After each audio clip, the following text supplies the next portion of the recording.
Ստամբուլը դարձել է Հարավային Կովկասի խաղաղ ապագայի վերաբերյալ պատմական, բայց և հակասական հայտարարությունների թատերաբեմ։ Մինչ հայկական պատվիրակությունը ԵԱՀԿ խորհրդարանական վեհաժողովի ամբիոնից հայտարարում էր Ադրբեջանի հետ խաղաղության հաստատման մասին և լավատեսություն հայտնում Թուրքիայի հետ հարաբերությունների կարգավորման հարցում, Թուրքիայի արտգործնախարար Հական Ֆիդանը սեփական երկրի խորհրդարանից սառեցնում էր սպասումները Հայաստանի հետ սահմանի բացումը պայմանավորելով Երևանի և Բաքվի միջև վերջնական խաղաղության համաձայնագրի ստորագրմամբ։ ԵԱՀԿ խորհրդարանական վեհաժողովի աշնանային նստաշրջանում հայկական պատվիրակության ղեկավար Սարգիս Խանդանյանը հանդես եկավ հայտարարությամբ։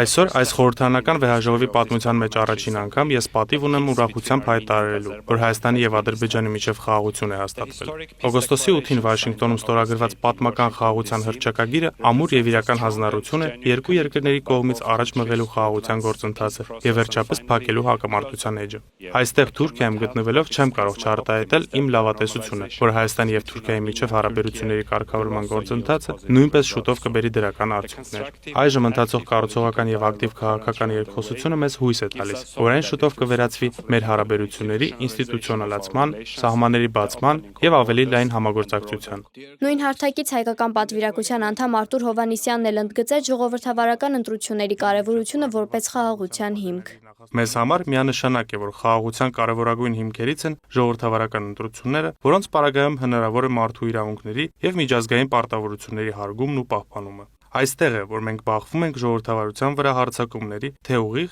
թե հիբրիդային գործիքների միջոցով։ 2 օր առաջ Հայաստանի խոշոր քաղաքներից մեկում մենք տեսանք այս ամենը, բայց ուրախությամբ կարող եմ ասել, որ հաղթեցին ժողովրդավարությունն ու խաղաղության օրակարգը։ Զուգահեռաբար Թուրքիայի խորհրդարանում արտգործնախարար Հական Ֆիդանը 2026 թվականի բյուջեի քննարկմանը հայտարարեց, որ Թուրքիան Հայաստանի հետ հարաբերությունները կկարգավորի միայն այն բանից հետո, երբ Երևանն ու Բաքուն կստորագրեն վերջնական խաղաղության պայմանագիրը։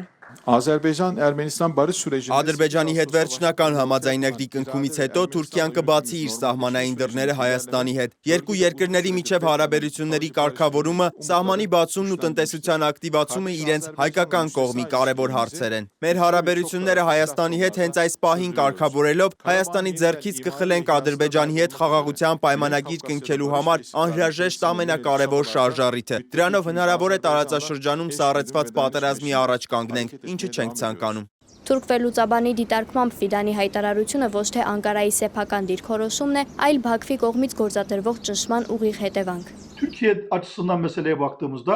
Երբ հարցին նայում ենք Թուրքիայի տեսանկյունից, Թուրքիան իրականում հարցին ավելի սառնասիրտ է մոտենում։ Սակայն Ադրբեջանի միջոցով Թուրքիայում իրականացվող քարոզչությունը տեսնում ենք, որ ժամանակ առ ժամանակ արտացոլվում է պետական գործիչների խոսքերում և ազդում դրանց վրա։ Հենց այս համատեքստում էլ Հական Ֆիդանի երեկվա արած հայտարարությունը պետք է ասել, որ բխում էր ադրբեջանական ճնշումներից։